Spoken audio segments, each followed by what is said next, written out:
Welcome to the Gene Policini Center on the campus of the Rochester Institute of Technology, where tonight it's win or go home as a spot in the AHA semifinals awaits Sacred Heart or RIT. After being held scoreless in Game 1, Sacred Heart finally sold Tommy Scarfoni in Game 2 last night. The Pioneers scored 3 times en route to victory while evening this series at a game apiece. Tonight, it will be the final game in this building for Will Calverley and 9 other Tiger seniors, as they'll be looking to extend their careers with a win that would send them to the conference semis for the first time since 2019. Oh, we're looking forward to it. Good evening, I'm Kevin Roach, and welcome to RIT SportsZone Pre-Game Live. Well, it's not quite a Game 7, but it's still an elimination game here tonight, arguably the most exciting and anticipated game in hockey or in any sport for that matter. Let's show you how we got here by showing you Game 2 from last night. Sacred Heart looking not only to even the series, but to solve Tommy Scarfoni, as I mentioned, who shut them out in Game 1. Just under 8 minutes to go in the first. Pioneers on the rush. Dante Palecko top shelf by Scarfoni.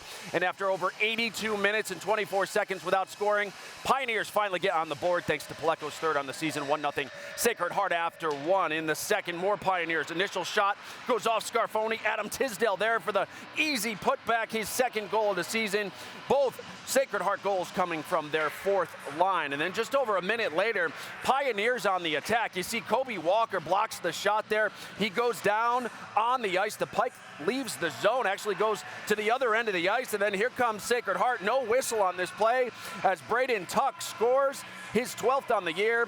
As play resumed, Walker would be okay, but it was 3-0 Pioneers. Tigers had to get going on the power play here. Jojo Casero winds up and scores a big one right there, his third of the season. RIT with some life, just down by 2 at that point. Early in the third, Sacred Heart called for contact to the head on Grady Hobbs, so the Tigers get a 5-minute major, a golden opportunity to close the gap in this one, but Sacred Heart's PK unit played it perfectly as the Tigers with a chance here trying to jam it home, but Justin Robbins able to keep it out of the net. Tigers would not score on the major, and Sacred Heart would hold on for a 3-1 victory to even this series at a game apiece. It didn't seem like we had our legs tonight right away. Our forecheck was, we were kind of letting them come out of their zone with some time and space, and we gave them some odd man rushes, and they capitalized on it, and you just can't do that in playoffs, so that's why we ended up digging that hole for ourselves. He's playing really well right now. We got to take his eyes away. For any goalie, it's tough to save a puck that you can't see, so we just got to make sure we're hitting the net. We're getting a lot of chances right now where it's great traffic, but we're just putting it wide, or we're not shooting at times where we got it like 16 shots tonight. That's not going to cut it as well. So we just got to do a better job getting to the net and getting in front of his eyes because he's playing outstanding.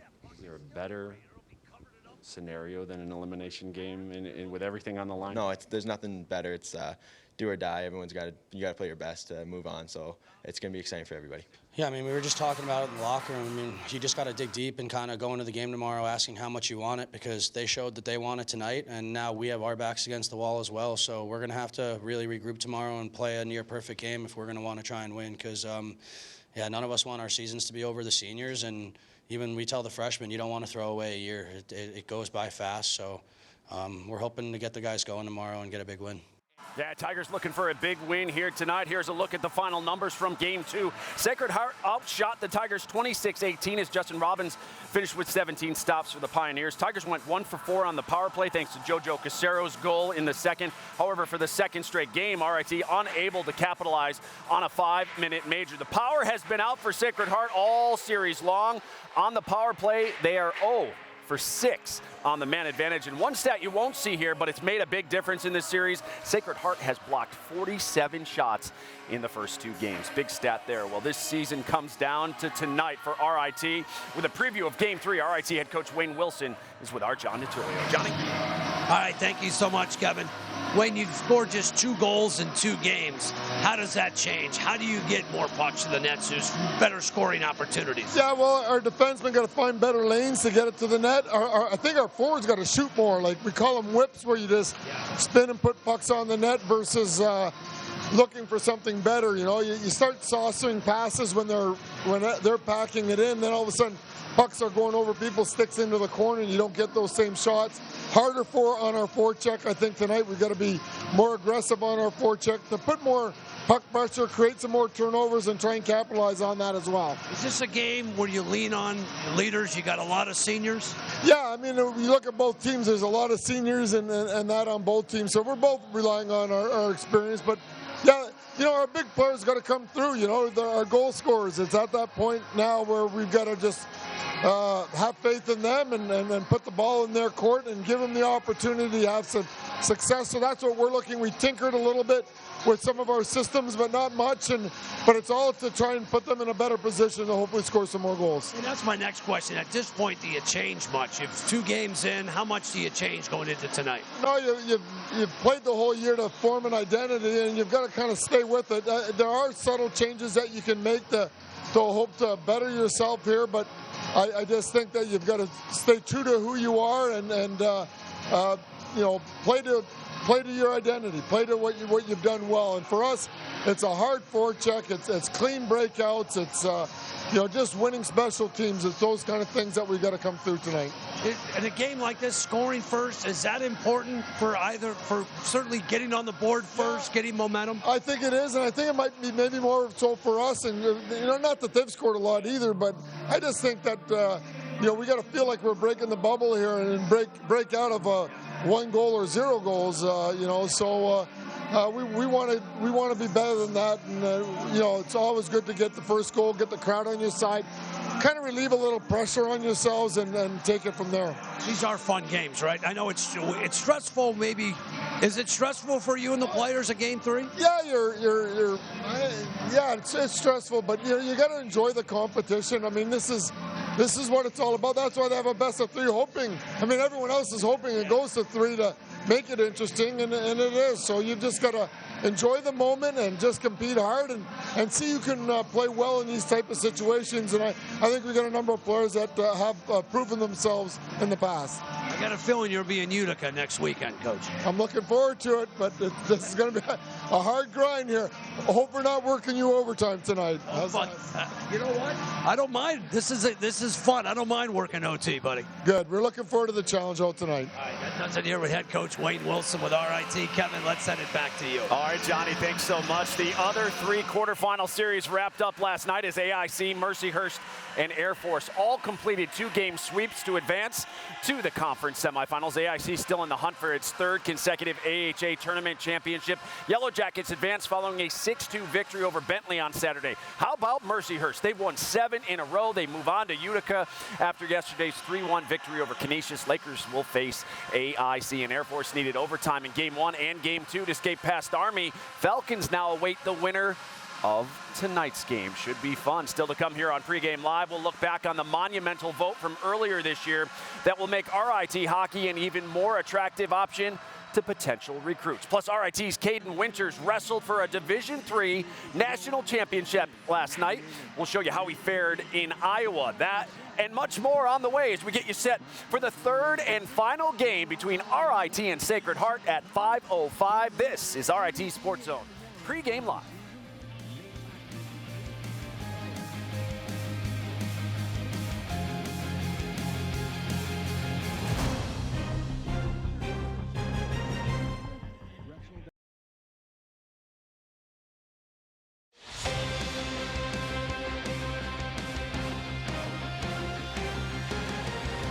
Back here on Pregame Live, this series is the 4th time RIT and Sacred Heart have met in the playoffs. Sacred Heart Band is here. The Tigers won the AHA championship in 2010. Pioneers won a first-round series here in 2018, and then RIT returned the favor in 2019, advancing past the Pioneers in the quarters. If you're just joining us here tonight, Tigers will once again go with number 30, Tommy Scarfoni, between the pipes. Scarfoni will make his 10th straight start. He's 7-8-1 on the year, allowing an average of 2.45 goals per game with a save percentage of 92. He has been good for Sacred Heart. Head coach CJ Maritola is going to ride number 31, Justin Robbins. The junior from Alpine, New Jersey, has played extremely well the first 2 games of this series, allowing just 2 goals while stopping 42 shots. With more on the Pioneers as they prepare for this decisive Game 3, our John DiTullio has traveled to the opposite side of the rink and rejoins us now with Sacred Heart head coach CJ Maritola. Johnny? All right, thanks so much, Kevin. We were talking, and this series it's going to be chippy tonight, is it not? The first, you could see it building, right, for tonight? Definitely, it's going to be two teams going at it physically. There's a lot on the line tonight, and that's what happens when there's so much riding on it. Just talk about how your team responded with their backs to the wall last night. Yeah, I anticipated a great response from our group. As we talked about yesterday, we've been in this situation before. We got to our game quick. We got off to a strong start. We got some lucky bounces, got some goals early, and we settled into our game. You're the least penalized team in the country. You've taken 2 5-minute majors. Is that nerves, jitters, trying to do too much? How do you explain that? I think it's a little excitement, not part of our game. A little disappointed that's crept in at this time, but we've talked about it as a group, and we know, every play matters, and we can't put ourselves in those situations. Just talk about the defensive effort. 47 blocked shots in 2 games. Yeah, our defensemen and forwards are doing a great job of protecting Justin and net, trying to get sticks on a lot of pucks. RIT is such a good offensive team that you really have to try to deny everything that you can. You've kind of stymied them. 2 goals in 2 games. How are you guys slowing down this high-powered offense? Well, we try to play fast and defend really hard. That's kind of our identity. Try to possess the puck, and if you have it, they don't. So that's what we're trying to do, possession game. There's a trend going right now. You've got Mercyhurst advancing. You've got Air Force advancing. So the 7th and 6th seed, what's the key for the 5th seed to advance to Utica? Tonight, it's just going to be, we got to be ready right from the drop of that puck. We got to play a very purposeful game and execute what we want to do, and we got to get to that game quick. It's going to be a lot of fun tonight. How are the kids feeling going into tonight? I think they're a lot less nervous than I am. I love it. CJ, always great catching up with you. Best of luck tonight. That does it here from the Sacred Heart side, Kevin. Let's send it back to you. All right, Johnny, thanks so much. We appreciate CJ and all the coaches here in Atlantic Hockey for their time. Well, since joining the Division I ranks 17 years ago with men's hockey and 10 years ago with its women's program, RIT has been competitive on the ice despite not being permitted to offer athletic scholarships because of its multi-divisional status. But after years of pleading its case with the NCAA to change the bylaws, the proposal was brought to vote at January's NCAA convention. And thanks to overwhelming support this time around, RIT is now even more attractive to hockey recruits. New York. They're going dancing to the Frozen Four in Detroit. I would say hats off to all of our alumni of both the men's and women's hockey program. They have really laid the foundation for these young men and women who are involved in the program now and what they were able to do successfully without financial aid. But keeping up without offering scholarships has been more of a challenge lately. I don't believe it! The NCAA's changed quite a bit in a lot of different things how they do. It first came in with the cost of attendance.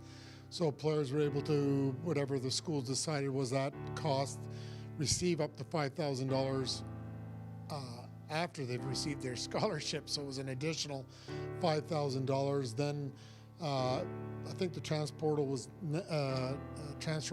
next, and so players were able to transfer at any time, really, a one-time transfer. And then the name, image, likeness, where they were able to start making money off of that. And so we just kept falling further and further behind because of all those. We weren't able to do any of that. We were in multiple conversations with recruits, and we're down the pipeline with them. And at a certain point, I heard countless times, if you had money or, this other school's offering me this, we love everything about what you're telling us, but to come out of school debt-free is a big deal these days. In January, RIT was one of 5 multi-divisional schools at the NCAA convention to propose a change to the bylaws that would allow these institutions the ability to award scholarships to their Division I athletes. The vote on proposal number 4 is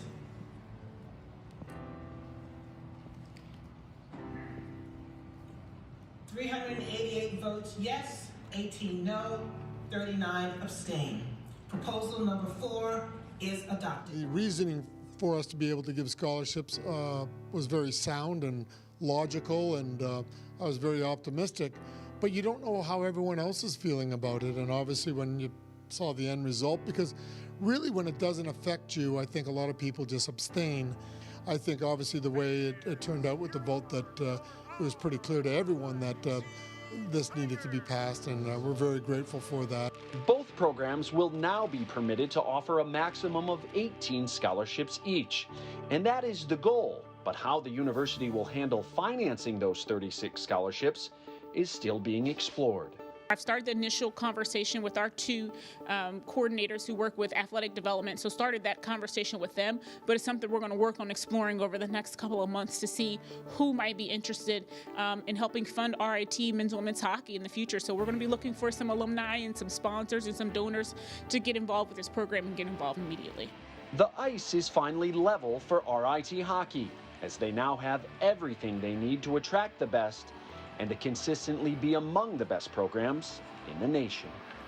I think in the women's side, there's not a lot of arenas that women play in that are like this, and to couple the two, the academics and the athletics, and be at a hockey school with unbelievable fan support and community sport is like, we have the outside assembled to my puzzle now.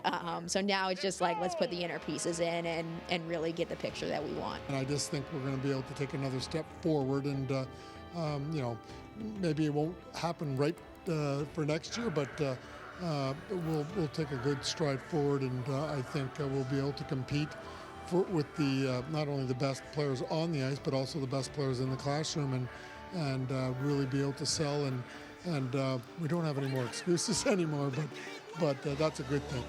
Yeah, it is a good thing. Big things ahead for the RIT hockey programs here, thanks to that decision. Meanwhile, RIT Wrestling finished 7th with a school record in points at the Division III Wrestling Championships in Iowa on Saturday. Senior Zach Stediford and junior Austin Lamb finished in the top 8 of their weight classes to earn All-American honors. Senior Caden Winters wrestled for a national championship in the 157-pound weight class last night, but he would fall to Nathan Lackman from Rhode Island College in the final seconds of overtime in the title bout. Winters earns All-American honors as he finishes as the national runner-up. Congratulations to all. Division III men's lacrosse today. Number 1 RIT facing 19th ranked Ursinus down in Collegeville, Pennsylvania this afternoon. We have the highlights for you in a game that was supposed to be played yesterday, but the weather was lousy. So Tigers led 3-0 after one. They picked things up in the second quarter. Quinn commanded big day. One of his 5 goals to lead the Tigers there. RIT up 5-1. Then later, it's going to be Ryan Barnable with the goal. Tigers in control. He had 2 goals, 2 assists on the afternoon. Tigers outscored the Bears 5-2 in the quarter as Clifford Gaston finishes here with the pretty move. He had 3 goals and 2 assists. RIT 12-6 winners. They've now won 23 in a row, dating back to the shortened 2020 season. They visit Ohio Wesleyan on Saturday. Still to come on Pregame Live, RIT Associate Head Coach Dave Insalako will join us to break down the keys to game number 3. Plus, if you missed the game last night, we'll show you how Sacred Heart has forced tonight's decisive Game 3. That is next on your home for Tiger Hockey. This is RIT Sports Zone Pregame Live.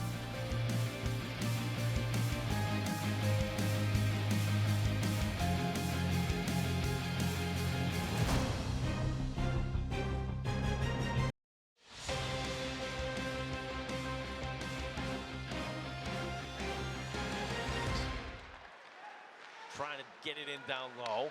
That's going to come ahead. Joffe trying to get back. Here's the shot in. Sacred Heart is on the board. 1-0 Pioneers. 12:50 remaining here in the second. Shea advancing. Shea trying to wrap around. No, he'll bring it to the point. Shea dishing it down low. And another save. And the rebound in front. 2-0 Sacred Heart as the Tigers just could not clear it. Sends it back up to Logan Britt. His shot going to be knocked down, and Walker sent flying there. Well, you called it, Gino. They're getting outworked. There's no question getting outworked here in the first 8.5 minutes. And now it's 3-0 as Tuck, as they announce the goal. Tuck, as on the ice that whole time was Colby Walker, and they never blew it dead. Grabbed his knee. Here's Casero. Scores! Get in there! On the power play, the Tigers are on the board. Jojo Casero makes it 3-1. All right, game on. Here we go. And that is the Sacred Heart bench there, banging their sticks in approval. Tigers come up with it eventually, but boy, that took about 20 seconds at least. Shot, knocked down, rebound. Where is it? Oh my God! Scramble. No whistle, and then a Tiger gets shoved off the ice, and it never crossed the goal line. At the red line to blast it in. Hammaker gloving it out. Puck goes in front. Calverley just goes wide. Shot. The puck goes right over through the crease. Oh, it was there, Gino. Micro Giannakis in his own end. And we will see you tomorrow night.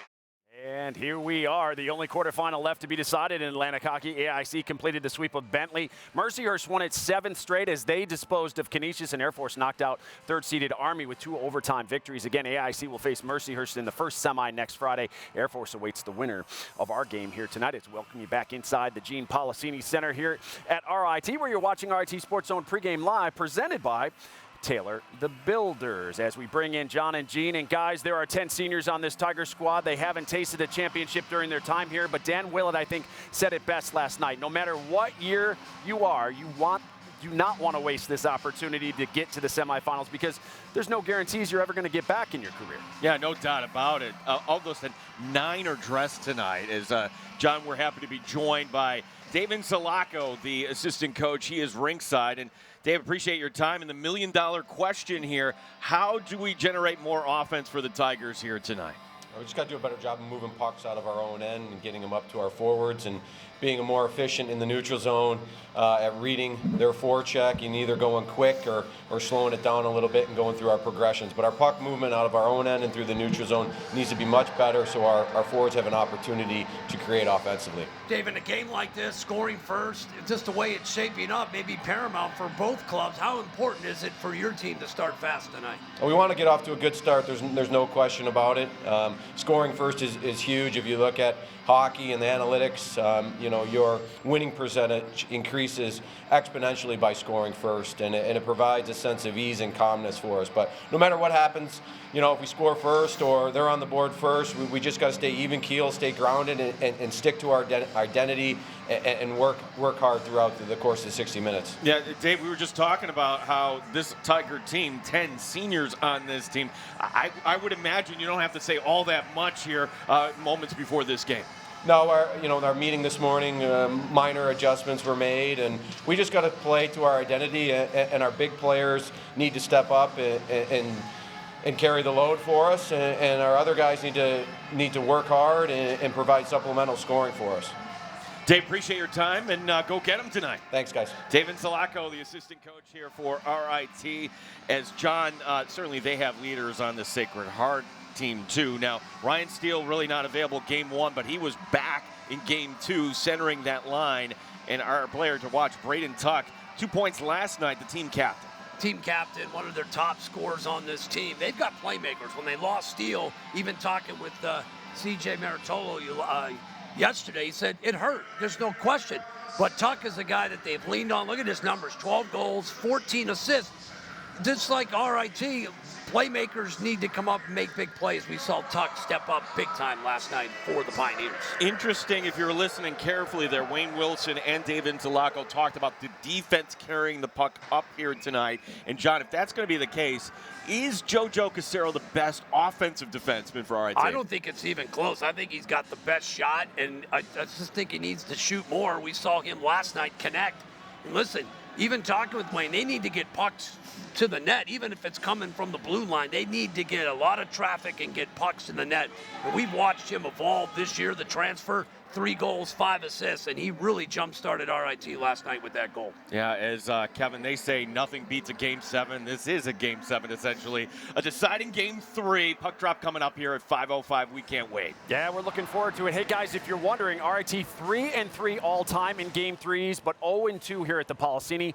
Sacred Heart has lost their last 5 Game 3s. Thanks to Nate Rowan, our statistician, for that information. When we return here on Pregame Live, the tournament moves 2 hours east of here next weekend.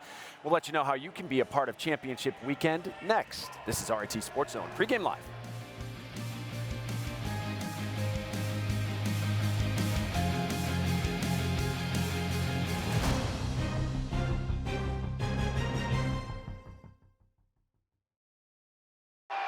Back back here on Pregame Live. Next weekend, the Atlantic Hockey Tournament shifts to Utica, New York in the Adirondack Bank Center for the first time ever, as it was announced earlier this year. That is where the final 4 teams in the league will be competing for that right there, the Jack Riley Championship Trophy and an automatic bid to the NCAA Tournament. Hey, the AHA semifinals will begin on Friday at 4 with the top-seeded AIC Yellow Jackets taking on 7-seeded Mercyhurst. Air Force will face the winner of tonight's game in the second semifinal next Friday. And, of course, the AHA Championship will be decided Saturday night. Get your tickets now at EmpireStateTix.com. It should be fun no matter who's there. Well, that'll do it for Pregame Live. Up next, the third and final game of this quarterfinal series between RIT and Sacred Heart to determine who moves on and who goes home. We'll see you back here for the intermission report. Until then, enjoy the game. RIT SportsZone Live begins now.